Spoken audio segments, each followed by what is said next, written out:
Wow, আচ্ছা ma'am, আপনি কি মিস্টার রয় চৌধুরীর বন্ধু?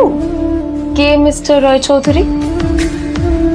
ও, আপনি কি ওই রয় চৌধুরী গ্রুপ অফ ইন্ডাস্ট্রিজ এর মালিকের কথা বলছেন? হ্যাঁ। না না, আমি ওনাকে চিনি না। আমি কেন, আমার মনে হয় কেউই ওনাকে চেনে না। বড় বড় মানুষেরাই ওনা দেখা পান না। আমিও কোনোদিন ওনাকে দেখিনি, কিন্তু সাডেনলি আপনি এই প্রশ্নটা করলেন কেন? অ্যাকচুয়ালি ম্যাম, আপনার হাতের এই ফোনটা আসলে এটা ফোনের স্পেশাল এডিশন।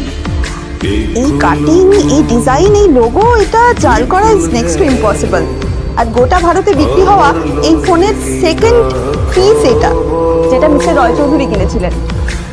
সেজন্য জিজ্ঞেস করছি ম্যাম, আপনি এই ফোনটা কোথা থেকে পেলেন?